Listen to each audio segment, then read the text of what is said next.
வந்து கட் பண்ணி வச்சிருக்க யூனிஃபார்ம் ஸ்கர்ட் இப்போ நம்ம தைக்க போறோம். ஏற்கனவே ரெண்டு பிட் வந்து நம்ம கட் பண்ணி வச்சிருக்கோம். ரெண்டையும் இப்போ ஜாயின் பண்ண போறோம்.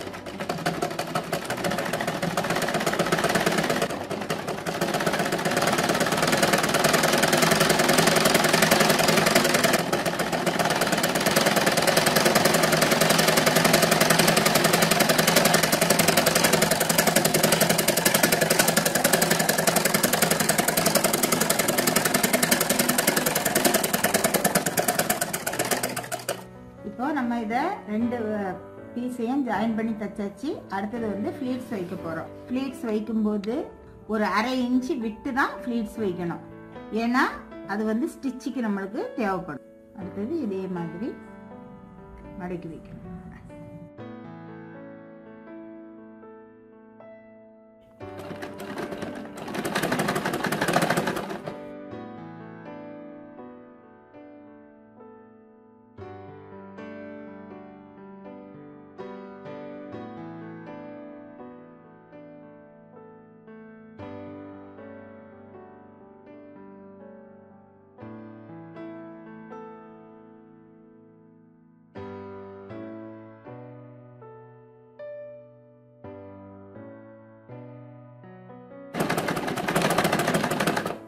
இதே மாதிரி ஃப்ளீட்ஸ் வைக்கும்போது பார்க்க ஸ்கர்ட் யூனிஃபார்ம் ஸ்கர்ட் அழகா இருக்கும். இதே மாதிரி தான் ஃப்ளீட்ஸ் வைக்கணும்.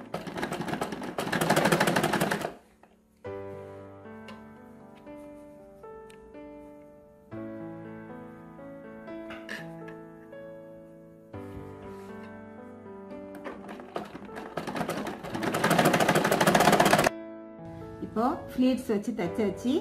இனி இடுப்பு பட்டியையும்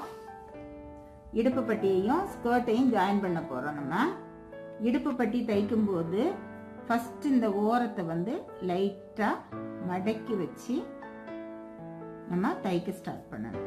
பாவனையுடைய நல்ல பக்கத்தையும் பட்டியினுடைய நல்ல பக்கத்தையும் ஜாயின் பண்ணி தைக்கணும்.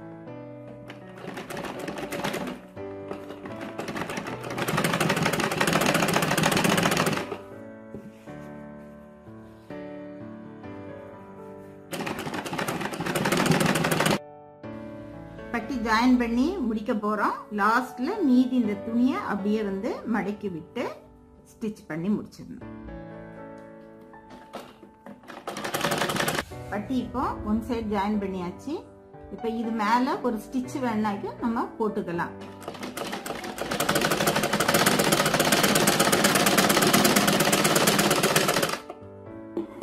இது மாதிரி ஒரு ஸ்டிச் போட்டுக்கலாம். அதே மாதிரி இந்த பக்கமும் நம்ம மடக்கி தைச்சதுல ஒரு ஸ்டிச் போட்டுக்கலாம். இப்போ பட்டியினுடைய ஒரு பக்கத்தை நம்ம ஜாயின் பண்ணியாச்சு. இனி அடுத்த பக்கம் மடக்கி தைக்கும் போது இதே மாதிரி வச்சு அப்படியே ஸ்டிச் போட வேண்டியது.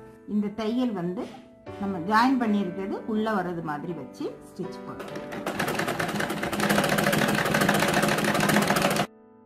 இப்போ இடுப்பு பட்டி தைச்சாச்சு. இனி நம்ம கீழே மடக்கி தைக்க போறோம்.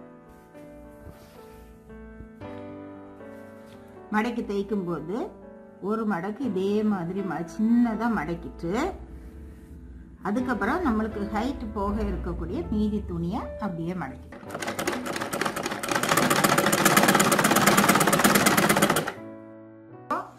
ஓரம் வந்து நம்ம மடக்கி தைச்சாச்சு.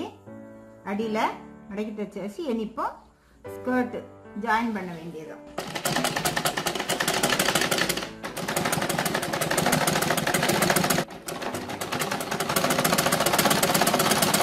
நம்ம வந்து பாவாடை வந்து சேர்த்து தச்சிட்டு இருக்கோம். ஓப்பனுக்கு இடம் விட்டு இடுப்பு 6 இன்ச் விட்டு நம்ம இதை ஜாயின் பண்ணி தைக்கணும். ஸ்கர்ட் தைக்கும் போது இடுப்பு 6 இன்ச் விட்டு ஜாயின் பண்ணி தைக்கணும். ஓப்பனுக்கு இடம் விட்டு தச்சாச்சு. இப்போ யூனிஃபார்ம் ஸ்கர்ட் தச்சு முடிச்சாச்சு. நீங்களா ட்ரை பண்ணுங்க. தேங்க்யூ.